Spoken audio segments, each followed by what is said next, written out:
Hey guys, welcome back to Starcastic Remarks. My name is Ryan Chambers, and today we are continuing our fan stories episode series. That's a mouthful to say. Stars fan stories episode series. That's a lot to say. I just realized that. Before we get to today's guest today, I would like you guys to please go and use DraftKings Sportsbook. They're a big sponsor of our episode, of our entire podcast, and all of THPN. We really appreciate what they do, and use that promo code THPN next time you're there. Without further ado, we're going to bring in today's guest. Her name is Brooke. And Brooke, how are you doing today? I'm good. How about So yourself? I'm doing fantastic, thank you. Recording this on a Sunday afternoon, about 2:30 on the 17th. So about halfway through summer. We're getting closer to the school year. Bleh, I don't want to go Yeah. back to work. But anyways, can you just tell us just a little bit about yourself? Your background. Non-hockey related stuff. All right. Well, I was born and raised in Dallas, and I was a teacher for a while. I taught some in elementary school, but my mainstay was in middle school teaching science. And then when I had my first daughter, I became a stay-at-home mom, and I have 3 daughters now, and we are in Fort Worth. So now, when you say Fort Worth, are you talking like legit Fort Worth, or are you talking like Keller? Keller. Keller. Actually, Okay. you hit the nail on Okay. the head there. Yeah, because all the time, being from Texas, we all have to I say, "Oh, I'm from Dallas," but in all reality, I'm from Farmersville originally, which is a Oh, town okay. just northeast up there. Yeah, I know So this. yeah, I know, and a lot of people are like, "Where's Farmersville?" And I'm just like, Dallas. Just call it So Dallas. do you like the stars when you were in Farmersville? Is Oh, that how you totally. got into the stars? Okay.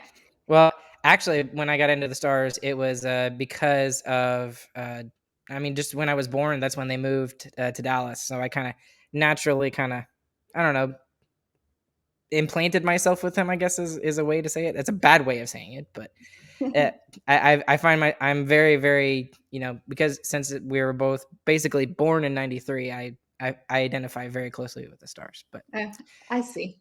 anyways, how old are your daughters? How old are your daughters? I have this upcoming year they'll be a freshman in high school, a seventh grader, and a fourth grader. So when you were teaching middle school, you Mhm. said you taught science. Now, Yeah. so what did you like about science compared to all the other subjects? Because we talked earlier, and I was just like, I did not like science at Okay. all. I didn't like science until I got in college. So I had a professor that really made me like science, and then I loved it.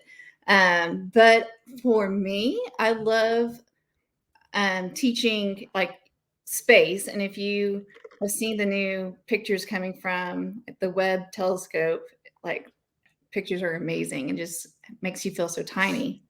But then you start studying about your body and like you get down to, subatomic particles and things like that. And just like, oh, like I'm so big too. And Hmm.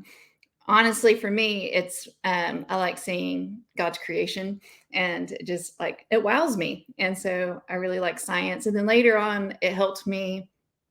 I dealt with some health issues, and I was able to figure out some things that the doctors couldn't help me with.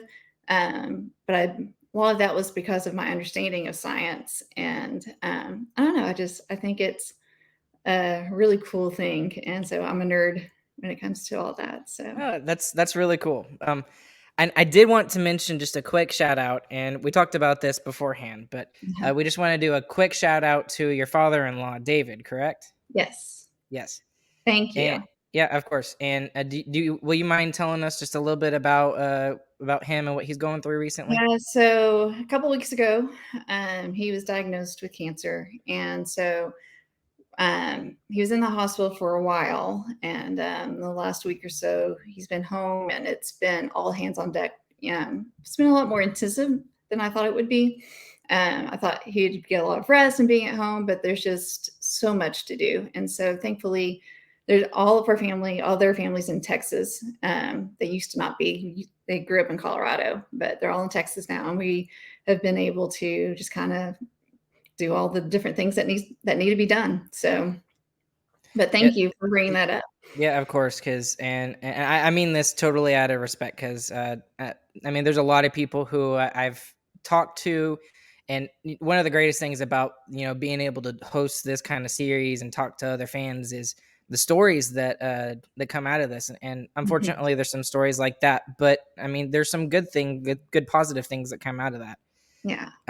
Just for another example, Matt Day, who a lot of people kind of know as the Mandalorian dude. He's the one that wore all the Mandalorian Star Theme gear this past season. There was literally a season that he had some sort of surgery he had to get for cancer. Long story short, and he delayed his surgery so he could go to the first game of the Dallas Stars opener. Wow, that is commitment there. I Oh my know, goodness. right? Yeah, that's what I said, and I was just like, "Wow, am I a real fan or something? I don't think I am. If I'm thinking about that." So, but and he was fine and everything like that. His surgery was successful, but I'm very glad to hear that David is doing really well as well. So, shout out to David. Shout out to David. Yes. So, we kind of talked about you and your background, non-hockey related stuff, but obviously we're a Dallas Stars podcast, so we want to kind of get into some hockey stuff and hockey related stuff. And Yes. I do want to mention that, and you pointed this out to me, and I was just like, oh, that's kind of true.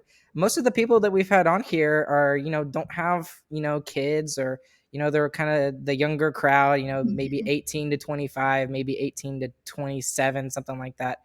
And I think it's really cool that we have you on. So Yeah, you can you, need a Gen Xer here. I know, yeah, right. So can you just tell us a little bit about your background in hockey, like how you got into it, I would why love the to share that. Stars? Go for Yeah. it. Well, okay, so I'm in Dallas, and I think I'm a seventh grader when the Stars come from the Minnesota. The North Stars moved down here.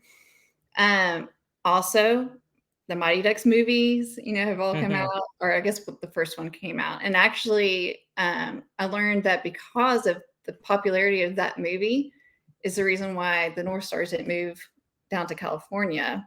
They actually moved here to Dallas, which is really cool. So I have brothers, and I'm the youngest of my siblings, and they were about to move out, and go off to college. And so it's just my dad and me, and he's a big sports fan. And I grew up loving sports, playing some sports and things. And we just got into hockey. There was this time where it was, I think, both the Mavericks and the Stars. Maybe it was just a reunion arena thing where it was like, either choose a Maverick game or a Stars game, and it's like a family 4-pack, get a hot dog and whatever, and I come watch. remember those. Yeah, I remember that. So my dad was like, "Do you want to see the Mavericks or do you want to see the Stars?" And I said, "Well, maybe we should try out the Stars." And we went to a game, and sadly, I cannot remember. I think it was a Canadian team. It may have been Calgary. Mhm. And we saw a game, and we went down bad first period, but then the physicality came in, and like, you didn't mess with this Stars team. Like, it was crazy. And so it was fun and entertaining. And then we came back and scored. I think we won by 1 goal late in the third period. And it was just like everything that you would want to see in a hockey game. And I was hooked ever since. And they did a really good job. The announcers did so well at when you're watching watching the game on television. They would explain all the rules to hockey because they knew no one in Texas really understood the game. And so I understood the rules of the game by the end of the season. And I don't know, it's just they did a fantastic job at educating the public. And that's when I became a hockey fan. That's pretty legit because man, if only I wish I had been born just a couple years sooner and I could have been at that inaugural season. But Yeah. I think my first legit game that I actually watched on TV, I was 4 years old, and I didn't get to go to an actual game until '97. So that was when they were really starting their upswing and really Yeah. starting to get good. Yes. So highly, highly jealous. So Highly jealous. do you remember old school hockey then? Like the Oh, way it totally. was played in the 90s and all? Oh yeah. No, yeah, It's totally different now. The yeah. style of the game is totally different now. So Yeah, today today's game is more about like the skill and the speed of it, which is fun. It's yeah. it's it's fun in an aspect, but I do miss like the physicality of it. You know, I remember like Brian Scrudlin and Guy Carbonneau and Richard Matmachuk, Sean Chambers, those guys from the Mhm. '99 team that were just, I mean, that was their job, was to beat up people. And then even before Right. those guys, there was Shane Churla, And Charla, who yes. I completely forgot about. Yeah, he I, was my favorite player. Like, I mhm. think Shane Churla did more for the team, like getting its roots down in Texas than any other player. I mean, Mike Modano was a big name, but for the people that didn't understand hockey, it was, I like that guy that goes out there and like fights all the time. And it's Yeah. really funny because I was just this shy little girl, and yet I loved watching hockey fights. And it's, I don't know, it was enjoyable. I was just talking to another Stars fan here recently. He was telling me about his nephew, and he's like, you know, my nephew's one of those, you know, quiet, reserved, you know, introverted kids who never really talks all that Mhm. much. He kind of, you know, talks to people when he has to. And then he said he brought him to a Stars game, and the first time I think it was Antoine Roussel. He said Antoine Roussel threw the mitts down, and all of a sudden he watches his nephew just punch him in the face, get him on the ground. And I was just like, that's what Dallas Stars hockey used to be like, and that's how it got started. Yes. And so I felt pretty comfortable taking my 3 daughters that aren't really sports people. They're more like band and art and things like that. But we took them to a game back in 2018. It was most of 2 of them, it was their first hockey game. And they were playing against the Florida Panthers. And there was fight after fight after fight. It was like more fights in a single games in like a decade. And I didn't know like how I felt as a mom having my kids watch. Condoning violence. I was like, this is why I fell in love with this sport in the first place. But it had changed so much that I wasn't prepared for them to see, all the different fights. Yeah, So and that used to be a giant aspect of the game. Like I said, it's not so much anymore, but which is weird because you know you think of Jamie Benn, you know he was one of mhm. the ones 10 years ago who when he was a real young guy, 22, 22, 23, 24, that he would drop those mitts and Yeah. stick up for his teammates. At that point, it was still Madonna, Lettinen, Morrow, Ribeiro, that kind of era of guys, and I do miss that. I do miss that era of hockey because you just don't really see it as much as you used to. So, Yes. Yeah. but I mean, and that's something I've never thought about with Shane Churla because, and I'm totally agreeing with you now. I never thought about it, but I would almost put him at the same level as Mike Modano as importance to getting hockey rooted in Texas. Mhm. Him, Mike Modano, you got the physicality of the game and you got the skill and the speed right there. Those two Mhm. guys Mhm. really set the tone for Dallas. And maybe if it weren't for them, 20 years later, I wouldn't be doing this podcast, doing this fan stories with you. So I think we owe them a lot. So I'm glad you pointed that out.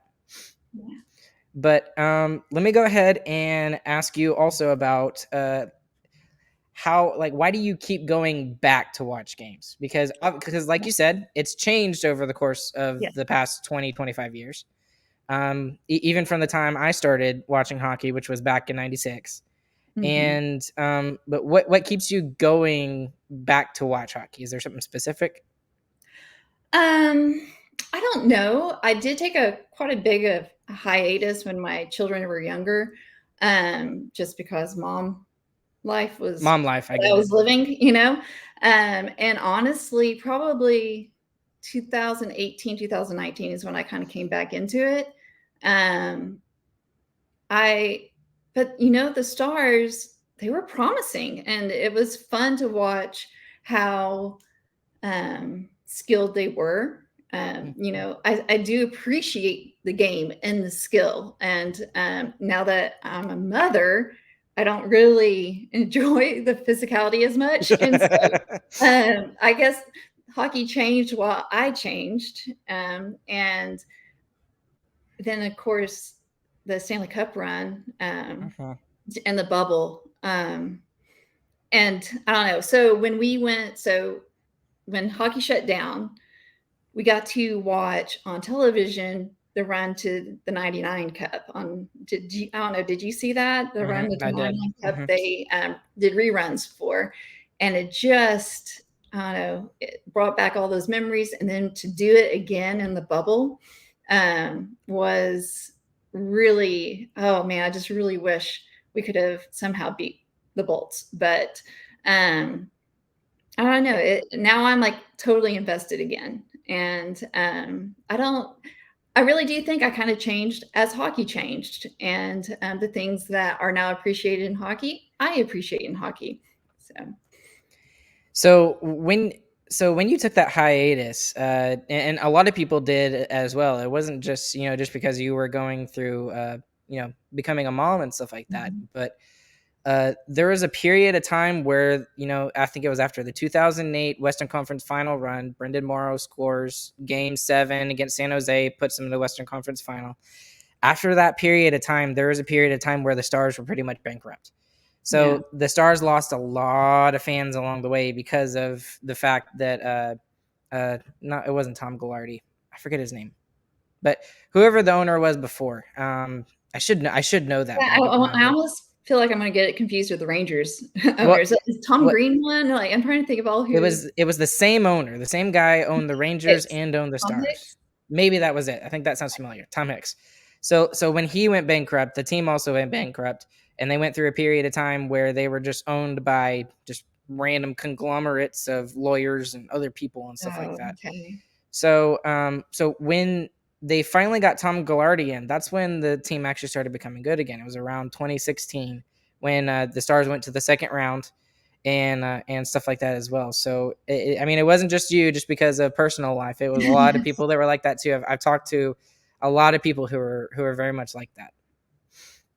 So Yeah, hopefully they, everyone kind of takes a glimpse back in at some point and gets hooked again, because it didn't take much to get me back into it at all. I just love it. And I love the new kids coming up, and um, yeah, I'm excited. as we should be. I'm very excited for next season. So let me ask you about your family, because Okay. with and now for me, I am the biggest hockey nut in my entire family. Even though I have a podcast and my two brothers do it with me, they think Yeah. I'm nuts, and I know everything about everything when it comes to every team. I can tell you, every single goalie and possibly their backup and stuff like that. And they're like, That's "Why do you know impressive. that?" So, is your fam? Are you like the me of your family? Like, is the rest of your family just kind of Probably. like? Yeah. I mean, my dad, I will message my dad through a lot of different hockey games. He'll watch them with me. And it's funny because it's hard for me sometimes because he's kind of a pessimist, but I'm an optimist during a game. And he's like, oh, I'm turning it off. Like, don't turn it off. We'll come back. Um, but I think if we're going through a tough stretch, he'll stop watching. And then I have one brother that watches some, but he's really busy with coaching and different things, and just is not home often enough to watch. And then I have another brother that, I do remember sometimes watching hockey with him before he left for college and then moved away from Dallas. I wouldn't say he's a big fan by any means. So I guess it's me. And then especially in my family at the moment, I married a guy from Colorado who I was like, oh, are you an Avs fan? No, not really. He, Okay, okay. and like he's a sports fan somewhat. He likes basketball most, but he is So the Nuggets, great. I guess. Actually, no, he grew up loving Michael Jordan, so like the Oh, the Bulls and Bulls. all that. Okay. Hmm. But he, like, for his birthday, we went to a Stars Avs game, this last year. And, so for his birthday, he's not a hockey fan all that much, but he was like, yeah, that'll be fun. We can do that. So he's real sweet and letting me, keep going to the Stars. It's for Use him. any excuse possible to go to a Yes. Stars game. Yes, Yes. I Yes. agree. That's a good thing. Well, that's neat because there's been some people who I've talked to who are like, I'm the least of the Stars fans in my family, and I'm just the one that reached out to you or whatever. So, but that's cool. That's cool. That's very cool. Okay. Let me. You kind of talked about it a little bit. but let's get down to who are some of like your favorite players, and what's cool about you is that you probably remember some of the older players from like the Oh, 90s better than I do. So yes. can you think of maybe some players from the 90s, or maybe even some current players who are some of your favorite players over the 27-year stretch the Stars have Now, been are in? you talking specifically Stars or NHL? You can, it's whatever you want it to be. Well, okay, first of all, Shane Churla won me over into hockey. And Mhm. then I honestly liked Yari Lettinen and Russ Courtnall um, on the Stars. Like Mhm. they were really cool. Darian Hatcher, of course. But then when you like broaden it up, I loved Pavel Bure. Watching him for the Canucks. I mean, you got to see how fast Mike Modano was, but to me, Pavel Bure was Was just lightning. Yeah, he was so fast. Um, and then, I kind of liked, I just remember, Mark Messier playing for the Rangers, and then you see a little bit of Chris Chelios. And I don't know, like it was so fun watching in the early 90s, and then especially late into the 90s when the Colorado Avalanche and the Detroit Red Wings were. Holy crap! Yeah, Yeah, that did that you see rivalry. the documentary, Mhm. Unrivaled? I Oh my did. goodness. I didn't realize it was as deep as it was, but, Oh boy, yeah. um, it they so it was fun to watch someone like Sergei Fedorov, like, couldn't stand him as a Dallas Stars fan, but you could appreciate the talent level there, so. Yep. That brings back a couple of things I thought about. There's a joke going around right now that the Avs won the cup in '96, 2001, and 2022. Well, in '97, the Red Wings won the cup. In 2002, the Red Wings won the Stanley Cup. So now everyone's saying that the Red Wings are going to win the cup in 2023. Yeah, we'll It's just see. natural. It's just going to happen, Yeah, even though they haven't made the playoffs in a couple of years. yeah. But uh, in that's that whole. I don't know if you, for those of you that are listening, if you have no idea what we're talking about with the Red Wings and Colorado, uh, no rivalry currently the past 20 years has anything on the Red Wings Colorado from the early night or the late 90s, especially in the early 2000s. Like, holy crap. I mean, you can go on YouTube and look up some brawls that happened. I mean, Claude Lemieux had a big part of that, and And the so did Patrick. goalies Yeah, fighting. Patrick Waugh and Mike Mhm. Vernon. Yep, I remember all that. And I remember watching that as a little kid and thinking like, "Oh my goodness." And I mean it was a blast. I absolutely loved it. But Yeah. I think one of my favorite moments actually was a Colorado moment. It was in 2001. It's the greatest moment in hockey history, if you ask me. It when Ray Bork, after 21 years, he had never gotten to play for the Stanley Cup. He finally wins it in his last season, and Gary Thorne is calling it for ESPN. And he says after 22 years, Raymond Bork, and holds up the cup. That's one of the greatest moments ever in hockey history. So that's cool that you had some other players as well, like Pavel Bure. Oh, Uh, he's so good. he was so good, and the personal things he had to go through to come from Russia to here. I don't know Yeah. if anybody knows what I'm talking about, but go look it up. He had to do some serious stuff to basically defect from the USSR. Well, I guess it was Russia at that point, but Yeah. anyway, either ways, it was very very tough for him. Yeah, and that was actually new information. It's really interesting, maybe just because of age and not being really connected to the world news, but discovering things that were going on kind of behind the scenes and that I'm just now learning about. Mm-hmm. And so, my goodness, Yeah, hopefully we can get all the Russian players back next season and yeah, that's a play as. scary thought. Yeah, and yeah, Chris and James and I actually had a whole segment on. I think it was about a week and a half ago where we talked about that. And two of the players that could possibly get put into military service were Yeah. Gurianov, who is a current player, and Grishnikov, who Mhm. is a prospect. So prayers for them. Hopefully, everything's okay for them. Yeah.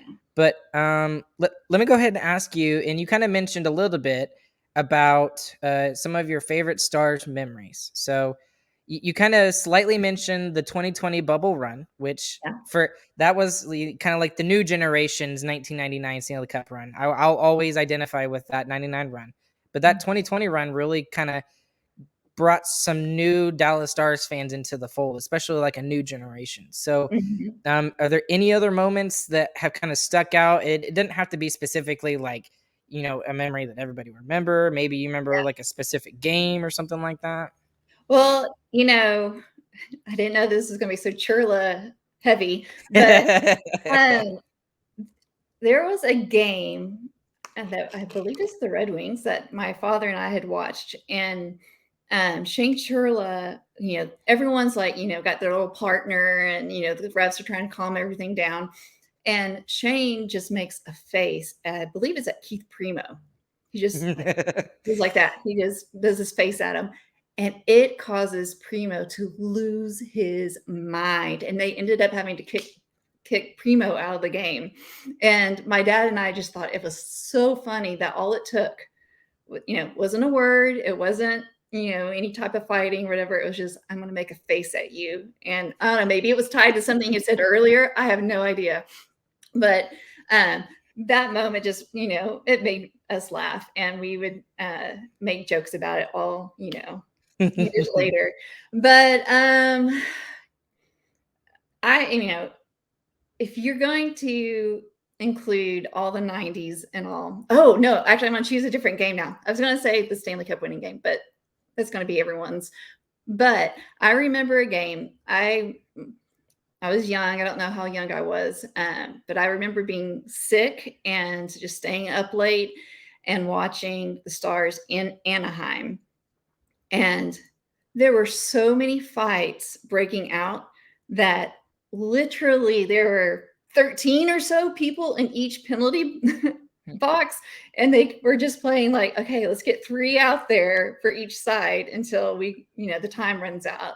And hopefully they don't drop the gloves when they drop the puck, And Mhm. it was just so bizarre and just something I would never forget. But yeah, just lots of fighting.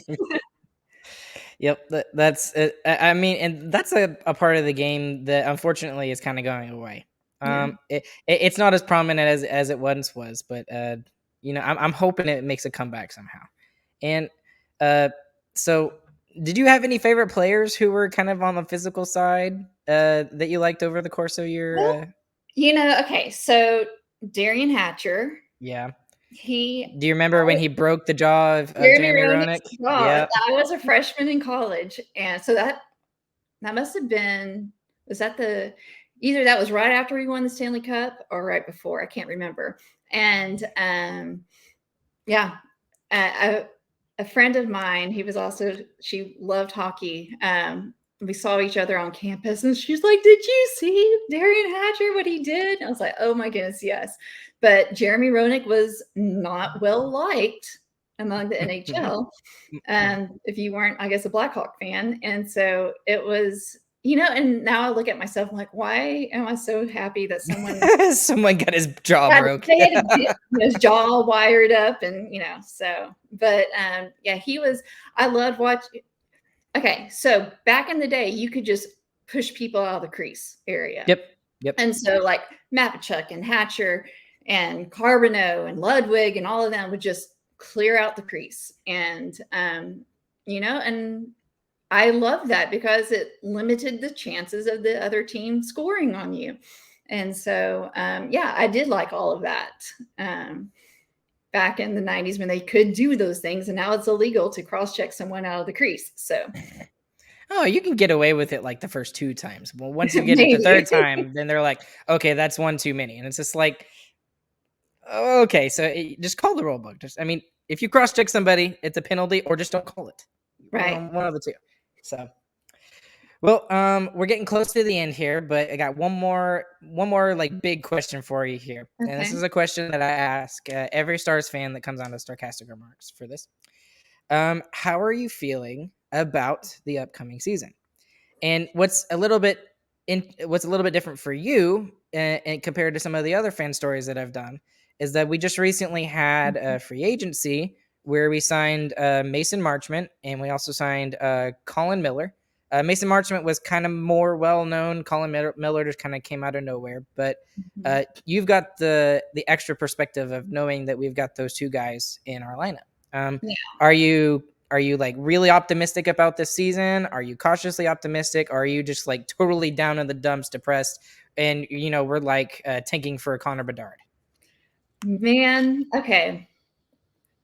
I'm going to say I have no idea how I feel about this upcoming season because, like, Gurianov may go off with the way DeBoer coaches, and I sure hope he does. That man has such a shot, and if we can get him to, I would love to see him on the power play more and just let it loose. So with DeBoer coming on, I'm interested to see, like, if we could have kept, and maybe we still will, who knows, Klingberg. How would if he utilized Klingberg? And but I want to see. Seems like this new Colin Miller, is that his name, the defenseman? Right-handed like defenseman. A really good shot. And so, if that is DeBoer's style, I want to see how that plays out. And so I'm excited for that. And I think, I don't know what the lines are going to look like. I would love to see Ben and Barchment on the same line. Just be a real physical force there, and then kind of more of the finesse players. I don't know which of the prospects will make it on the team this year, but at least one, you would think. At least one of those big three. Yeah. I think Peterson and Sagan and insert prospect here. Prospect on the second line. And I would love to see Ben and Marchment on the third and be kind of a, we've got skill and can score on you, but we're also going to, we're going to punish you. We're going to punish you. Exactly. Don't touch our puck. Yeah. So, but, grading, are we a better team than we were last year? I don't know. Yeah, right. That's how I feel too. So, yeah. It's almost like we subtracted some of our defense in favor of forwards for our offense. And I mean, that's directly applicable to what happened in free agency. Klingberg is not returning, and we go out and get Mason Marchment, who had one good year. So we'll see how he does. I actually wrote about him in one of my articles for Blackout Dallas, like the night before. And like there were no ties, nothing to him being in Dallas. As soon as the morning popped up, I'm like, I was right. I can't believe it. Yeah. So, but I agree with you. I like the lines. I'd like to see Gurianov play with Ben on the third line, and I think that's where Ben will be most effective. I don't think he needs to be a top six forward anymore. I mean, I could be wrong. I could be totally wrong, and he could be a great second line guy, whether he's the center or on the wing or whatever. But I really think he needs to be on the third line. And I mean, can you imagine a Marchment guy? He's 6'4", and you've also got Gurianov, who's big in and of himself. I mean, all three of those guys have some scoring potential, but then they could also focus on the defensive side of the game a little bit. And, if they pitch in, 10 or 15 goals, that's about where you want, your third line players to score. So, but the only problem with that, and like you said, is that forces Peterson up higher in the lineup, which I think he's got top six potential, maybe. I think so. I mean, every time he played, he impressed. Yeah, I agree with you. So, and he had I can't remember off the top of my head. I should know this, but he had either 12 or 16 goals with very limited resources in times of ice time. Right. And he was mostly a fourth line player, and he's scored almost 12 goals. I mean, if you give him the ice time and you leave him on that second line with Ben and Sagan for a majority of the time, maybe he gets to 20. And then we're talking about him as 100% he's a top six forward. So I totally agree with you. And so out of the three big prospects, do you know all the three big prospects? Let's see, Bork or Maverick Bork. Maverick Bork. And then Wyatt Johnston. And then the little dude, Logan Stankoven, who's 5'8". So if you had to pick one of those three guys, and I mean, I don't know a ton about all three of them. I just know how they play and their sizes and stuff like that and what I saw at development camp. But if you had to maybe pick one of those three guys, who do you think would probably make the opening night roster? Well, I've heard mostly about Wyatt Johnson. Mm-hmm. Is it Johnston, right? With a T? Johnston. Yep. Yeah. Johnston with a T. So I would expect, just based on what I've seen, that he would. And I am guessing Stranges is maybe he's too young, but man, I saw some video of him last week. That was He's got some skating to him. Oh my goodness, and soft hands, and I'm excited for whenever he does come up. But good for our scouting guys to be finding these gems that make gives you some comfort and hope as a Dallas Stars fan. Like, even if the next year, last year of having Pavelski or whatever, like, it's not the end.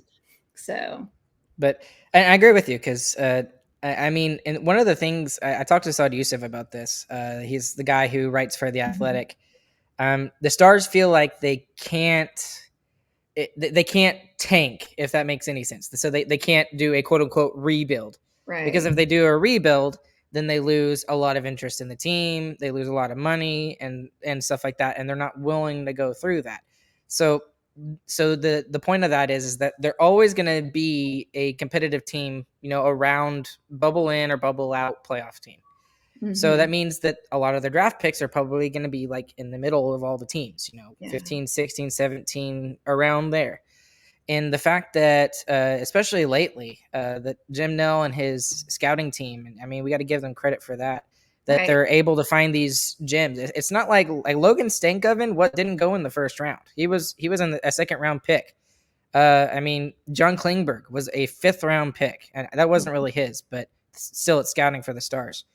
Jamie Benn, same thing, 5th round pick. That's unreal. Yeah, Robe Hintz and Gurianov? Robo. They were both 2nd round picks, and then Pavelski was a 7th round pick. So our entire top line are not 1st round picks. Right. So, and then I mean, like, Wyatt Johnston was later in the 1st round, and then Ottinger was the same way. It was later in the 1st round. So we got to give props to them for what they've done for the scouting. And for them to go after Ottinger, that alone is saving the seasons upcoming. Oh, 100%. If we don't have Otter, we're screwed. Right.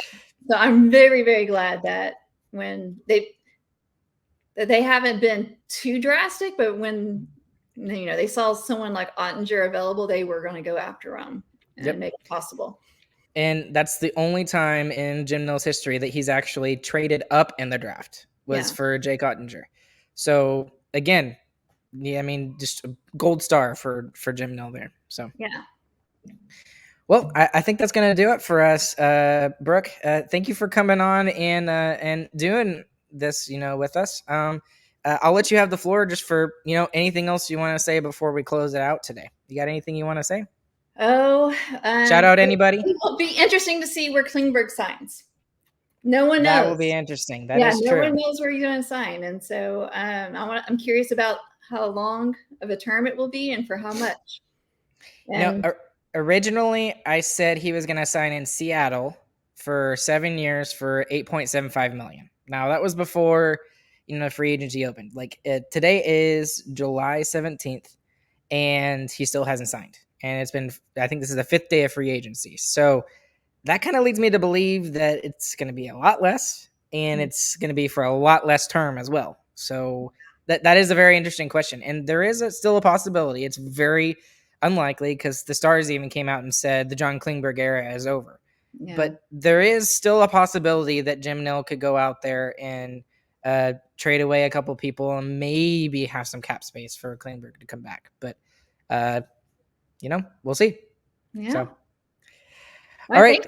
Yeah. Thanks, Brooke. Thanks again for doing this. Please, guys, make sure that you click like and subscribe down here on the comment section down below in the YouTube channel if you're watching. Or if you're listening on the podcast side, we appreciate a 5-star review. Brooke, once again, thank you for joining us. Along with Brooke, my name is Ryan. This has been Starcastic Remarks, episode, I think it's 11. I don't know. But we'll catch you guys on the flip side. Hope you guys have a good, fantastic evening, morning, whenever you're listening. You guys have a good night.